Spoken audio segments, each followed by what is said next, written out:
Home Folks Visit 4, featuring Billy Joe French. Made possible by Sharp County Outdoors, Mike Watson, State Farm Insurance, Izard County Abstract, Cooper's Hawk and the Hawk's Nest Grill, Sonia Hames Wiles Family Dentistry, and by Triple M Discount along with Miller Poultry and Cattle. Hello there, I'm Ken Loggins, and you found Home Folks, an opportunity for us to visit and catch up with people that I think the world of. A lot of you think the world of them too, people that have some really neat stories to tell. Maybe you've heard some stories from these folks in the past and wouldn't mind hearing them again. Maybe you haven't heard their stories. That's why we're here to tell these stories that need to be heard. Now, before we get to today's guest, let's talk about where you can find Home Folks. You can find us on our YouTube channel, Ken Loggins Online on YouTube. That's Ken Loggins Online on the YouTube channel. You'll find the Home Folks playlist there. Just pull up the visit that you'd like to hear. Also, don't forget to follow our Facebook page, Ken Loggins Online on Facebook, Ken Loggins Online on Facebook. This guy we're talking with today is certainly one of my best friends, a mentor of mine over the years. Proud to call him friend and proud to call him fellow musician.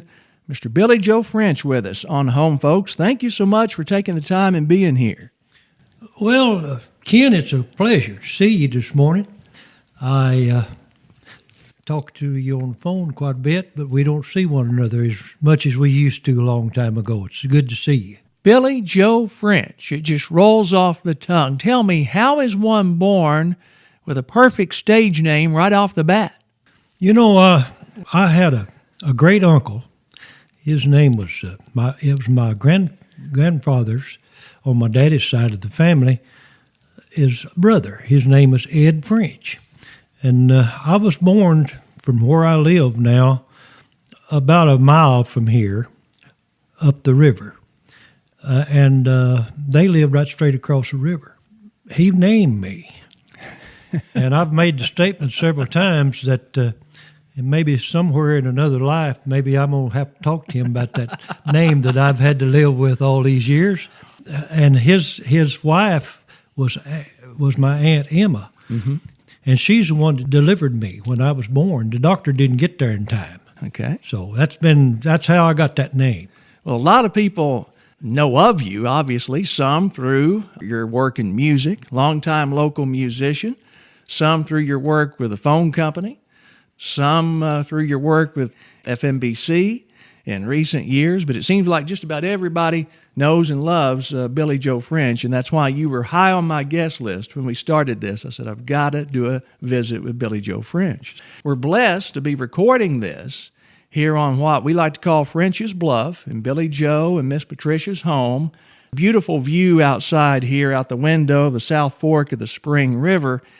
And this is just a stone's throw away from your actual home place when you were a child, correct? That's right. I bought this property in the early 70s when I had moved to Louisiana with my job with the phone company. Mm-hmm. I moved down there in the year 68, and I stayed down there I made a deal with the CEO of the phone company to operate a company down there for him. I made a deal with him for 2 years because I didn't want to live there forever. And he talked me into staying an extra year. So I stayed down there about 3 years, a little better than 3 years. But I moved back home. Of course, I worked for the phone company for almost 40 years. Mm-hmm. I couldn't hardly wait to get back to South Fork River. And so I found me some property. It was off of where I live was off of their old neighbor's farm. Mm-hmm. And I was real lucky to find it because it joined my old home place. A piece of property that I was really glad I got to buy. Let's backtrack a little bit and talk about some of your earliest childhood memories. Parents, grandparents, siblings. What are some of the earliest things that you can conjure up as far as memories of growing up just a stone's throw away over here? I played a lot on this old river when I was a kid. I had 2 older brothers. I lost them several years ago. That they was my heroes. I had a chance to meet Max a few times, one of those brothers. Yeah. He was the fiddle player in the family. Both my brothers played music back in the day, and I grew up listening to my brother play on the radio a lot. Brother Max was a good fiddle player back in his day, and he played with a lot of different bands throughout the, and he was one of my early influences, and one of the guys that, like I said, my hero. My oldest brother was my hero too. Both of them were really good. I had really good siblings. My brothers were really good to me, and my sister sang. She was a good singer. My sister Barbara. I grew up around music. Dad would crank up that old battery radio when I was a little boy and listen to. Poplar Bluff, Missouri was a hot spot for country music back in those days, and we could get that radio station on the old radio part of the time, and they had these radio shows out of Kennett, Missouri, and they had radio shows out of Poplar Bluff, and we listened to all them and listened to my brother sing. He sang and played the fiddle, and he had several songs that he done. I never did do any of his songs. The old songs that he did, of course, that's been many years ago. They were all country musicians, so I really loved that. Would you say you were influenced more by local folks in your family, rather than, say, somebody playing on the Opry like Marty Robbins or Hank Williams? I loved all that. I listened to the Grand Ole Opry. I grew up with that, of course, and you probably did too. I grew up listening to the Grand Ole Opry. Marty Robbins was one of my favorite singers. Ray Price. I loved Ray Price's music, especially his shuffles that he done. Mm-hmm. Were you a good student in school? I loved. I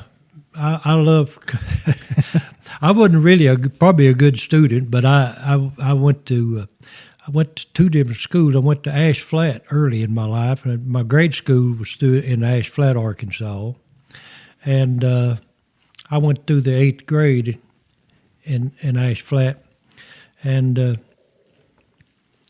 I had some good teachers. Of course, one of the ladies was my teacher. Her name was Miss Marlin, and I loved her. She was a good teacher, and all the kids liked her, and we learned quite a bit from her. She was, I think, my 5th grade teacher, and then in 8th grade, my family, my dad and mother took a job that moved us off of the farm. Okay. And we moved to the Boy Scout camp, not too far from here. And Dad took care of the Boy Scout camp he made a deal with them for about 5 years. I think he'd stay there. And about that time we moved back to the farm. But I was in the Hardy district then, so I started school at Hardy, and I graduated at Hardy from high school. And had some really good teachers in Hardy. Mr. Hudson was the superintendent. He was a great friend of mine and a great man. Mr. Audrey Thompson he was a basketball coach, and he was a history teacher. He had a free period, and I had a free period, and we really bonded we'd go to lunch and eat lunch together every day. About 30 minutes before, we'd get there about 11:30, and the other classes didn't get there till about 12 or 12:30. Okay. And so we eat first, and we were only two in the lunchroom, and we talked about. He told me a lot of stories about his. He got his doctorate degree, and he was a very, very interesting guy to talk to. And we didn't talk about school. He told me stories about his life, and I was kind of patterned. I thought this guy he's went to college, and he told me a lot of stories, and he and I bonded really well, and after he retired from teaching school, he was I guess you call him a school supervisor, and he had different schools. I don't know how many schools that he visited, but. when he retired from that, he invited me, or he didn't, his family invited me to make a talk at his retirement party. There was three people, and I was one of those. Super neat. What an honor. I thought it was an honor. And did you play any ball in school? Were you an athlete? Yeah, I played basketball. I wasn't very good, but I played basketball. We had all my buddies. We had a lot of fun playing ball, and I looked out to be on. I was on the main string, and we wasn't all that great. We didn't win a lot of ball games, but we had a lot of fun. Now, were you at this point? Were you doing any music, even if it was just with some friends or your family? Were you getting together and playing at home? Or, lots of kids, they'll start up bands in school or whatever. I mean, were you actually doing any performing at this point? Yeah, I was. I was playing. I sang in the assemblies at school. Yeah. And that sort of thing. And just me and my guitar wasn't very good, really. But I was voted most talented in school, and whatever that matters. Well, it does matter. That's a big deal. But and even in grade school. Yeah. I went to. There was a couple of guys. And when I went to grade school, we had assemblies every so often, and there was a fellow by the name of Junior Runzik. You've probably heard of him. Mm-hmm. Dexter Nicholson, and he's deceased now, but he was a great friend of mine. Those guys sang, and I hadn't done a lot of singing at that time, but they'd sing in those assemblies, and I thought, those guys be in Grand Ole Opry one of these days. And of course, I kind of looked up to those guys because they were singing and playing their guitars and stuff, but they remained friends of mine. And Junior's still alive, and he and I talk every time we meet somewhere. We have a talk about our music and stuff. But when we did the fairs, and you used to play the fairs with us, and if he was at the fair, we'd always get him up to sing a song, And Dexter, he'd come home a lot of times during the fair season, and we'd always get him up to sing as well. And so, yeah, I've got fond memories of those guys. Well, coming up, we're going to talk about life after elementary and high school for Billy Joe French. That means we're going to talk about his work with the phone company for so many years. We're going to talk about how I first met Billy Joe French. We're going to talk about the origins of the Billy Joe French Band. Lots of neat stuff coming up here on Home Folks with our very special guest, Billy Joe French. We're back in just a moment.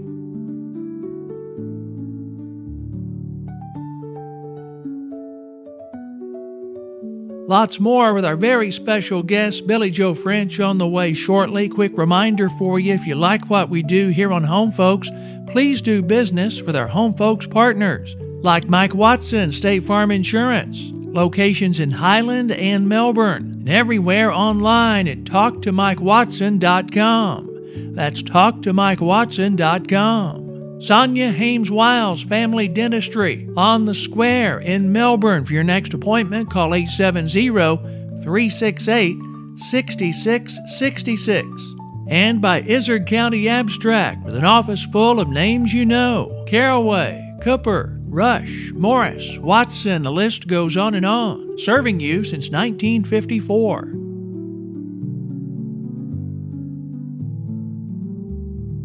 Welcome back. I'm Ken Loggins. We're visiting with Home Folks once again. Billy Joe French, our very special guest on this visit. And when we were talking a while ago, we're talking about Billy Joe's elementary, high school years, life after school. You went to work, eventually landing at Century Telephone. A lot of people know you from your Century Telephone days, in addition to the music.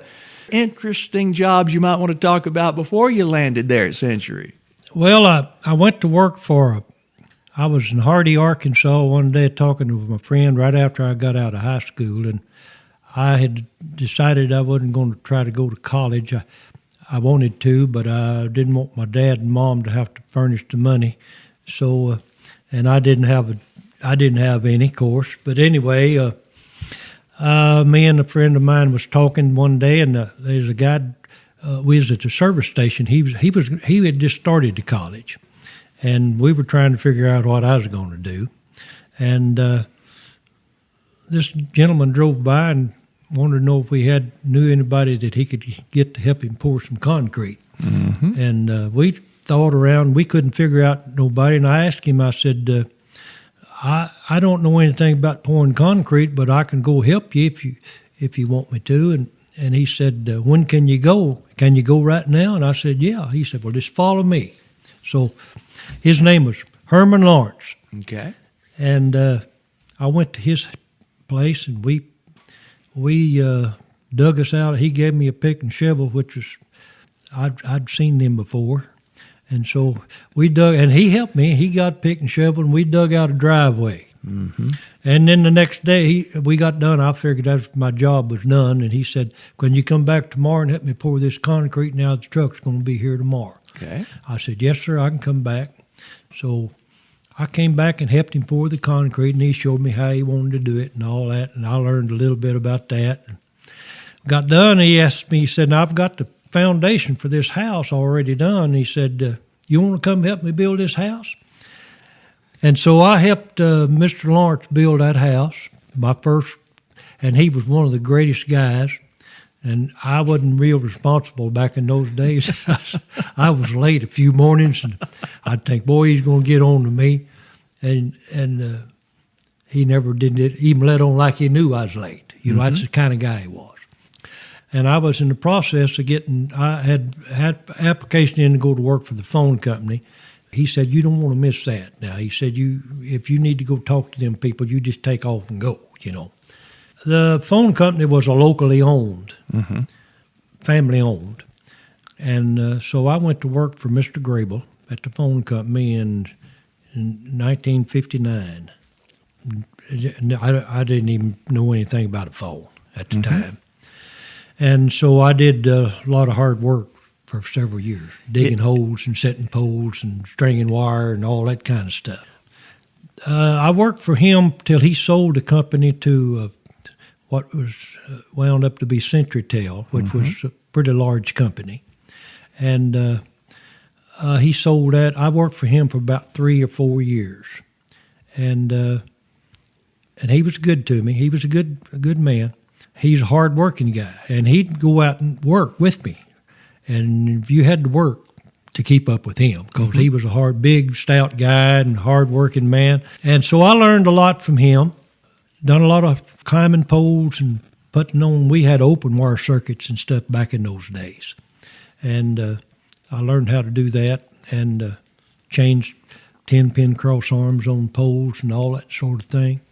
So Mr. Williams was the CEO of CenturyTel, and when he bought it, I didn't know whether I was going to have a job or not, and so I got a call. Mr. Grable told me, said, I think he wants you to stay, and he's going to be up here. Well, I got a call from him. He said, I'll be up there in a couple of weeks. Why don't you just go ahead and do whatever you're doing, and I'll come up and talk to you. And I met Mr. Williams, and he hired me down at the Weaver Motel in Hardy, Arkansas. I was sitting on the edge of the bed where he was, and he was sitting there, and he had a couple of guys with him, and they interviewed me, or Mr. Williams did, and they just listened. And I thought, I didn't know whether he was going to, so he cut my salary a quarter, an hour, but he hired me. And he turned out to be just a great guy, and went to a lot of schools through the years with the phone company that all pertained to the phone business. Installed phones for a long time, and then I got to be I was a troubleshooter for a long time, and did that. And all this while, you were still playing music, and it might surprise a few folks. The first time I ever heard of Billy Joe French, I heard of Billy Joe French, the steel guitar player. Jerry Hopper, our good friend Jerry Hopper, had a Pioneer Day, a set he was going to do in Melbourne. This would have been probably late 70s. Right. Myself, my brother, and Heavy Loggins, my dad, would often play with Jerry. we were going to have a practice session at the house. I think Jerry told my dad, we're going to bring in a steel player named Billy Joe French. That was the first night I remember actually meeting you, as you coming over to the house with your steel guitar. Didn't know you could sing a lick. I had no clue. I had no idea. At what point did you pick up steel guitar? You know, I did that when I was in, I run onto this steel guitar player in Junction City, Arkansas, and Louisiana, right on the edge of Louisiana. Wasn't actually Louisiana, the line went right through the middle of town.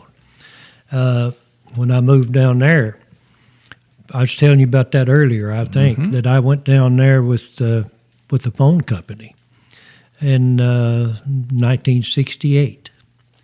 And there's a fellow there, but there was a minister. And he'd been a steel guitar player and had played with a lot of people and was a pretty good steel player. Name was James Ramsey. And he found out I could sing. Somewhere along the way, I was playing, I went to work got a job with a band over in Homer, Louisiana. I had to audition for them, and they hired me. And they had a show, and they had a stage show, and then they moved all the chairs back, and they had a dance later. They had a staff band, and they hired me to. They had 3 different singers that they hired. I did every third Saturday night for the dances, and the other guys, was good friends of mine. I made good friends with them, and the staff band played for all 3 of us. So I did that, and I guess he found this guy that lived in the same town in Junction City. He found out I was singing, and he got a hold of me, and he said, I'm a minister, and he said, I don't go out and play anymore, but he said, I really love to play my steel guitar, and he liked to wear me out. He'd come to my house of Eden, set his steel guitar up, and I'd sing songs for him. He plays steel guitar, and so I got interested in that steel guitar, and he said, take it over to your house and set it up. And he bought him a different steel guitar, and I've still got the old steel guitar that I got from him. And I'd set it up in my house, and I practiced. He showed me some stuff on it, and gave me some lessons. And I learned to play a little. I didn't never make a steel guitar player. Don't misunderstand me. I never did get to be I knew how it's supposed to sound, but I couldn't make it do everything I wanted it to do. I'll put it that way. Well, you fooled me, because I thought you did a fantastic job on that Pioneer Day set we did. Then I kind of lost track of you for a little while, but for some reason, and I'm not really sure I remember why, but my mother, myself, and my brother wound up, and this might have been a year later, might not even been that long, we wound up over at the Pioneer Dinner Theater in Hardy. Dusty and Dot Rhodes were doing the Rhodes show there. Gene Cooper would come out. He'd do a comedy set. Dusty and Dot, they would do their songs and their, comedy. And they introduced Billy Joe French. And here's this guy I thought only played steel, came out and just sang the fire out of a couple of 3 songs. That guy's been over at our house. We've done Pioneer Day with him. You played a lot of shows with Dusty and Dot, didn't you? I did. I moved back up here from Junction City in the early 70s, and they were playing at the Pioneer Restaurant in Hardy, Arkansas. They had a good band. Dusty had put together really a good band, and Dot got a hold of me. She called my mother. I was helping my dad on the farm when I first moved back up here that weekend, and she'd called and wanted me to be a guest on their show, because I'd sang with them on their radio, on their TV show in Jonesboro, and knew them kinda. I didn't know them really well, but I knew them. And Dottie, somebody had told Dottie, I guess, they was looking for some other people to sing and stuff. So, and she got a hold of me, and it was a couple of weeks before I went, but I went down there they had our friend Jerry Bone playing bass, Dennis Horton was playing guitar, and he had put together a really good band, and they had a good combination. The restaurant had really great food, and they'd seat about 500 people. We had sometimes to do, most of the time we done 2 shows because they'd fill up the restaurant, and there'd be a line of people out to get back in, and we'd take a break and do another show for the next people that wanted to come listen to the music and have dinner. And so it was a great thing, and they brought a lot of people to Hardy, Arkansas. A lot of tourism. People come from Poplar Bluff, Missouri. People come up here and stayed all weekend from Memphis and all over the country to listen to that show. Mm-hmm. It was a fun time. A lot of good memories of Dusty and Dot still here in Spring River Country. Lots of folks remember that. It was a fun time. We did a lot of other shows with Dusty and Dot. They had a lot of places that they did every year, a lot of annual things that they did every year in the summertime, and I'd go sing with them, and the whole family, Sandra and Donna. And it was a fun time for me, and I enjoyed it. And then, of course, the origins of the Billy Joe French Band and how that all came together. We're going to cover that ground, how Billy Joe first ran across Tim Crouch. That's a great story. We're going to hear those stories coming up shortly as Home Folks continues. Our very special guest today, Billy Joe French, on this episode. Stay with us. More coming up.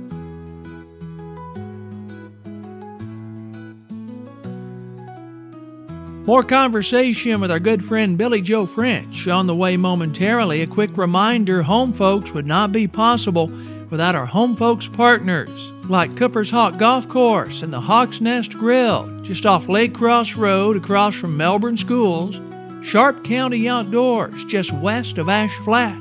Super excited about their expansion at Sharp County Outdoors. Run by and check it out when you get a chance, 587 Highway 62 West. And also, thanks to our friends at Miller Poultry and Cattle and Triple M Discount, 2412 East Main Street in Melbourne.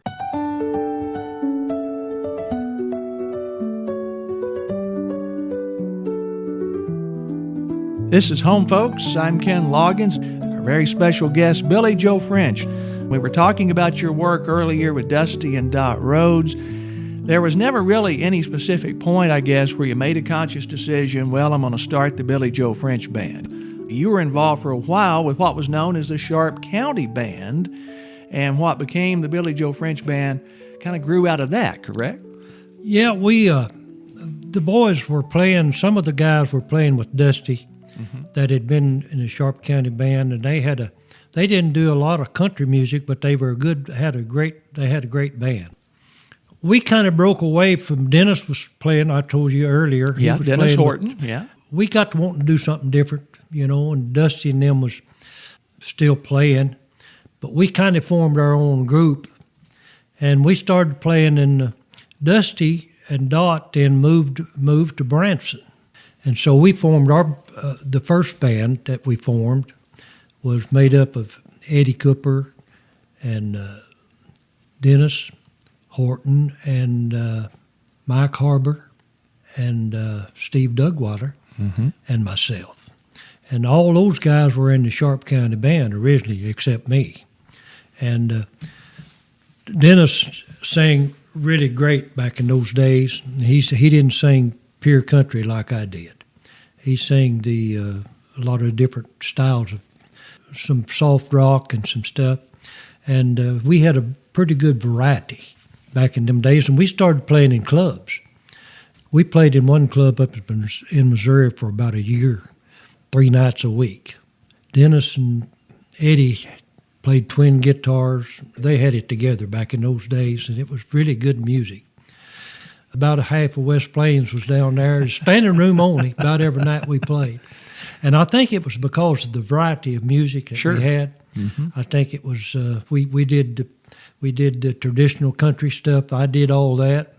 And I was talking about the steel guitar. I played a little steel guitar during that time on some slow stuff that I wasn't ashamed of. So we had a lot of fun. And then, of course, we kind of burned ourselves out. and everybody wanted to do something different for a while, so we broke the band up, and then I started to getting some musicians together, formed the Billy Joe French group. Well, in the early 80s, of course, traditional country was really making a comeback with guys like George Strait, Ricky Skaggs, Reba, and I'm pretty sure it was on your radar.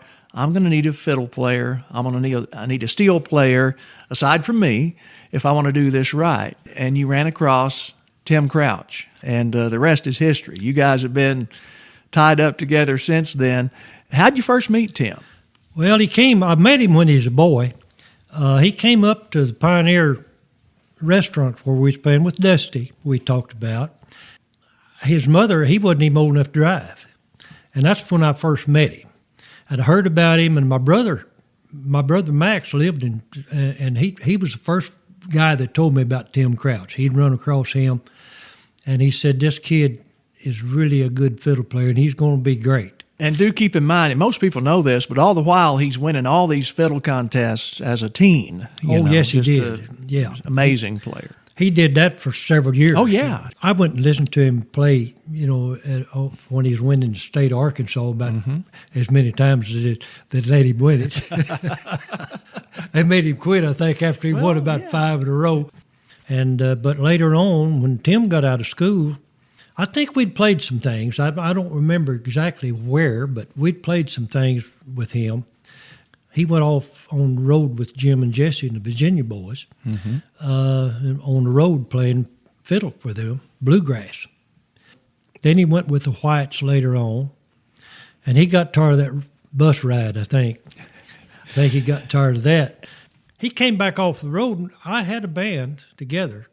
He came back off the road, and he told me this not too long ago, that somebody told him, he said, I'm not going to go back out on the road. And they said, you need to get a hold of Bill French.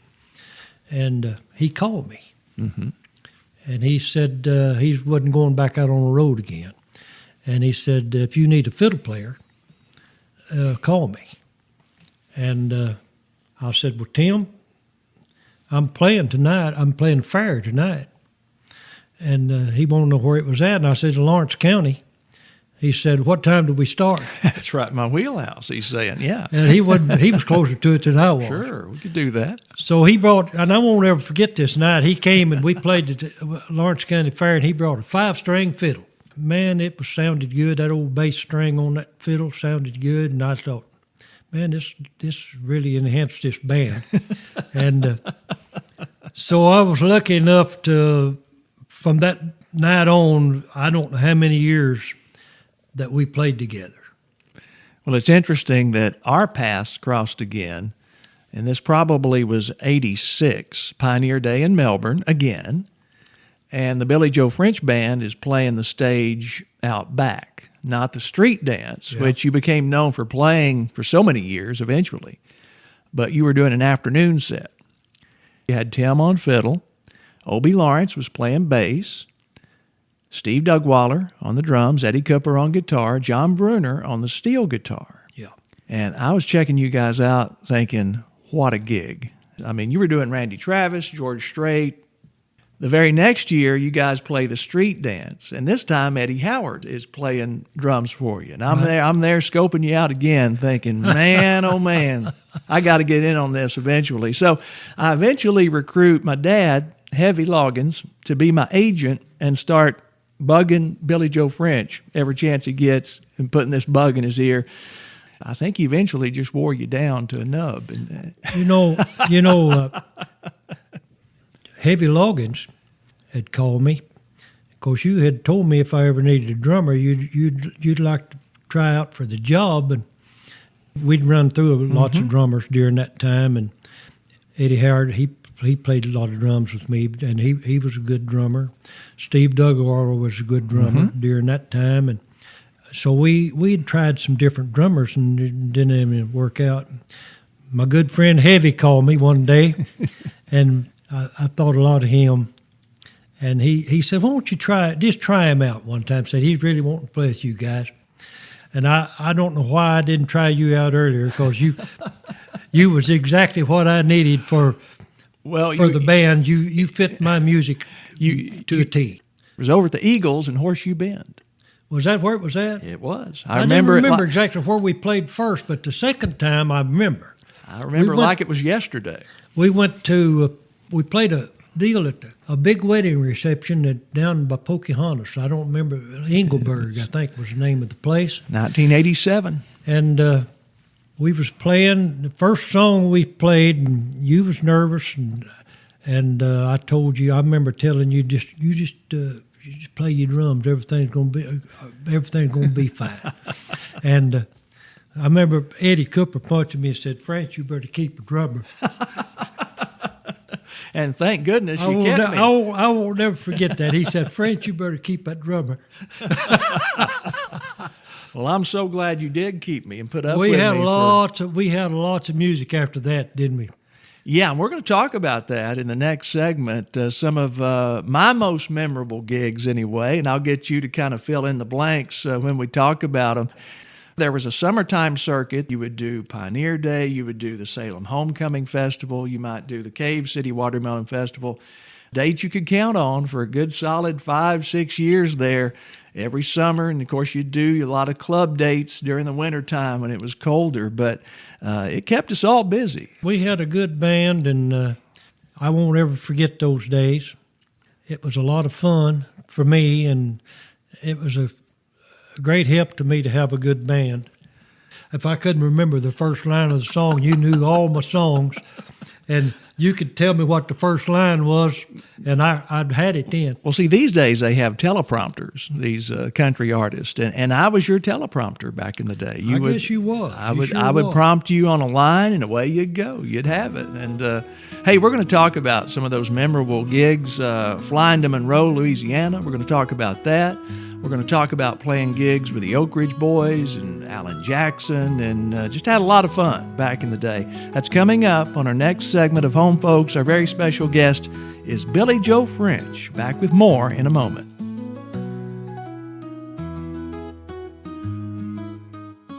Thank you so much for being here during this very special Visit 4 here on Home Folks, a conversation with Billy Joe French. More of the Billy Joe coming up shortly. Quick reminder for you, while you're here at the YouTube channel, please subscribe. It's absolutely free of charge. Also, follow us on Facebook, Ken Loggins Online on Facebook. And once again, that's Loggins, spelled with an A, L-O-G-G-A-I-N-S.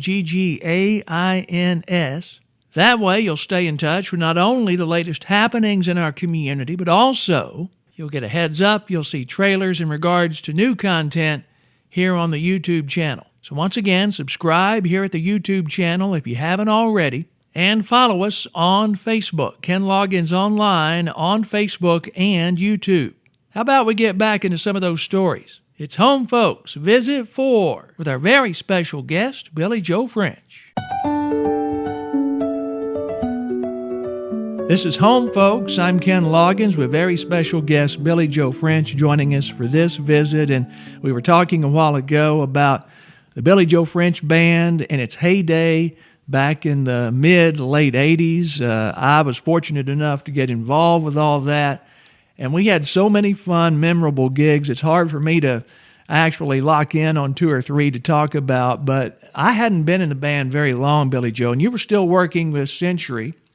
And they were rolling out the Century Cellunet service, I believe it was. It was a big, big deal. And they were going to have a rollout party or whatever presentation in Monroe, Louisiana. And they booked the Billy Joe French Band to play this event.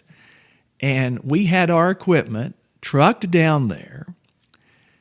And the band itself flew down there. They sent a pilot up here to Cherokee Village, flew us down there after the gig, flew us back. At least for one day, I knew how it felt to be part of Van Halen or something. I mean, it was a big deal to me. I mean, flying to a gig, playing the gig, flying home same night. I was a kid in college, and I was thinking, I've hit the big time here. This is a big deal. But it was a lot of fun. Yeah, how that came about, the boy that was the CEO of the phone company was Mr. Williams, his son, Clark Jr. He became a great friend of mine because his dad sent him up to ride with me when he was about 13-year-old. And he rode with me in the summertime, and we bonded, and we were just great friends. And he became the CEO of the phone company. And I'd sing to him in the truck when we was working. When I was working, I'd sing him a song, and he was just a kid. And but that's how that started. And he wanted me to bring the band down there and do their opening for that thing at the Civic Center in Monroe, as you mentioned. We did them some country music, as best I remember. For a while here in Hardy, they would bring in some pretty big acts to the Spring River Beach Club. Out on the river, they had set bands up in the big field there, and you had the Oak Ridge Boys coming in, you had Sawyer Brown coming in. We were fortunate enough to open for those guys when they came in. We played with Alan Jackson, opened his show, I believe, at West Plains at the Speedway. That was in the early 90s. When I think of those gigs, I think of the fun we would have with the road crews working for these bigger acts. They were, of course, worried about making the Oaks and Sawyer Brown sound top-notch, and here we would roll in. Half my drum kits duct taped together and all this stuff, and I know Tim would have some fun with them, he'd try to get them going about stuff because they were keyed up and nervous about the show. And Tim had an old microphone in his bag. Most pitiful looking microphone. Oh, it was all the pieces in to history. And he said, "French, take this up there and tell them boys that we use our own mic." And I handed that to one of those guys that's setting up the sound system for the Oak Ridge Boys, and they looked at one another, and they got to laughing, and they figured out it was a joke. But yeah. But they thought that was funny. Tim was always coming up with something that. He was one to come up with that. Well, and those guys were always, especially the guys that would work with those artist bands, super nice, top notch, very accommodating. You eventually you got in your years at Century and actually retired from there, and made a lot of friends along the way, didn't you? I sure did. I got to do a lot of things for the phone company. I stated back earlier that I worked. After the Louisiana gig that I did with the phone company, they formed a region office in Hardy, and I came back and worked for that region office. And I think the move I made down to Louisiana was probably one of the best moves I made for advancing with the phone company. Of course, I had some good people to work with when I moved back. Harlan Hames was the manager. He wanted to know when I was going to come back up there, so I got a job for you when you get ready to come back home. And I said, well, it's going to be a little while, but I'm going to be back up there. That region office, we had several different states that we worked out of Hardy, Arkansas, and Harlan was the head guy on that, and he and I'd worked together before I left Hardy. We were already good friends. He and I talked yesterday. We talk all the time. We go to lunch together. Him and some of the other telephone guys, Bill Lane and Jack Carmen, some of the people that we worked with for many years. Harlan's one of my favorite people. When he left the phone company, I was made the manager of the phone company after he left, and so I had some good people. I probably couldn't have made it if I hadn't had some good people, but I had some really good people to help me. So that's what I finished up my career with the phone company. When I first moved back and worked for Harlan, they gave me all of the western properties. I had to do some traveling back in those days. We had property in New Mexico and Colorado and Arizona. Had 2 Indian reservations. It was an experience for an old country boy from here, dealing with those Indian tribes, and they were good people. I mean, it was an education for me. Mm-hmm. And we had the Hopi Indians in Keams Canyon, Arizona, and we had the Zuni Indian down by Gallup, New Mexico. And so I had to do a lot of traveling back in those days. And then I had Idaho. We had a company in Idaho that was I'd fly to Albuquerque and get me a plane or get me a car, and I made a big circle. Quite an experience to go out there in the mountains. I can imagine so. I got to do a lot of things with the phone company. Now, as your time wound down with the phone company, you were still, the Billy Joe French Band was still a thing in the 90s, and you would have kind of guys that would float in and out of the band. Eddie Cooper might take a break. Dennis Horton might come in to fill his spot for a while. I know Dennis Crouch, world-renowned bass player, had the opportunity to play with us for a while. People like Robbie Springfield. He's done time with the Billy Joe French Band on steel guitar, just virtuoso steel guitar player. The pickers that we've been blessed to run across in both our lives, we're really fortunate, aren't we? I was very fortunate to have a group like that. Robbie Springfield enhanced our band with the steel guitar, and Tim Crouch and him played really good together. And you played the drums, and Eddie played guitar, and Dennis played some. They like you said, they if Dennis couldn't come, Eddie would, you know. Sure. So we got to play with some great musicians. Played a lot of Sharp County fairs. I was very, very lucky to have. Yeah, we did several fairs, Baxter County Fair. Mm-hmm. We did Lawrence County Fair. We even played the Jonesboro Fair. A lot of fairs. My mother never did approve of the club scene. She stayed on my case all the time about playing clubs. So I got to play in fairs and stuff like that. And Mama was proud of me then when I started doing that. Well, you eventually thought you were retired for a little while, and then all of a sudden I got word from you that you were working with FMBC Bank, and you did so for a few years. And I know you made a lot of good friends there and caught up with a lot of old friends there. I did. You know, I had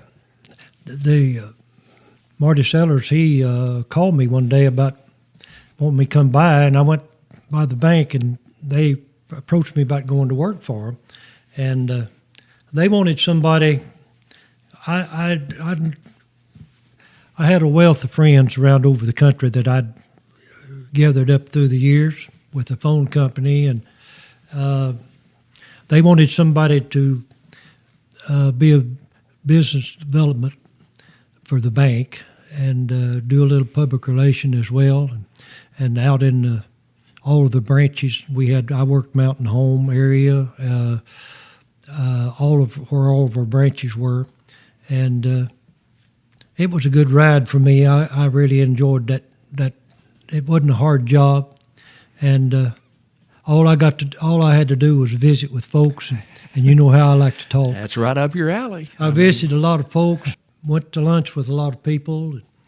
I was very fortunate to get a bunch of customers for the bank, and they were good to me. The bank was good to me. It was a good ride for me. They couldn't have had anybody better in that position, for sure, representing them. And we've had phone conversations about this countless times, but we all get older, and trends change, times change, and eventually the gigs would slow down for the Billy Joe French Band, and eventually we weren't doing the festivals and the fairs, and that was okay because we were all slowing down. And like I said, times were changing as far as people's tastes in music in lots of cases. We recognize that, and all of us that have ever been a part of that Billy Joe French Band, whatever you played, I thought we captured lightning in a bottle at the right time when traditional country was making a comeback, and you had all these pickers in the right spot at the right time that could play that music. That's something we can keep with us forever. Yeah, I wanted to call it our band. It wasn't necessarily my band. It was our band because I couldn't have done it by myself. I had to have guys like you and Robbie Springfield and Tim Crouch and all those guys. Eddie Cooper's been a mainstay for me for years. He's one of my, and sang good harmony, you know. And I just wouldn't take anything for it. We did get to play a lot of good gigs. And I remember Tim telling me one time that he said, I kept up with all the money that I made one year playing music. Mm-hmm. And with you, and he said, I made more money that year than I did working on my regular job, and so that was pretty good. We didn't make a lot of money, but it was pretty good spending money. Sure enough, it was grocery money a few times, and it worked out pretty good. We got some pretty good gigs, and I won't ever forget it, Ken. I got old, and like you mentioned, the music changed. The old traditional country music, we got to play into another generation, and they liked the newer style of music. The old country music that I'd done was kind of falling by the wayside, and wasn't as popular as it had been. And I was getting older. I got where sometime I dreaded going. Oh, yeah, especially when you have to haul a PA and set up. I got where I dreaded to go, and I'd book something out maybe a month out or 2 weeks out or whatever, and I'd worry about it till the job was done. Mm-hmm. I got tired of that. I'd lay awake at night sometimes worrying about whether we're going to have a good crowd or not, or whether all the musicians are going to be able to be there and all that sort of thing. And I decided it was time for Bill French to kind of hang it up. So that's what I did. Retirement certainly is agreeing with you. This beautiful place we're recording in today, Miss Patricia taking good care of you, beautiful family support system that you have with you. You're a blessed man. We're all blessed people to be here talking about it today. You count your blessings every day, don't you? I sure do. My wife, Patricia, is my rock. She keeps me in line pretty well, and I didn't keep up with technology, and she did. I didn't keep up. When I was with the phone company, I had to use a computer, and I didn't grow up with one. And so I never did get to liking them real well.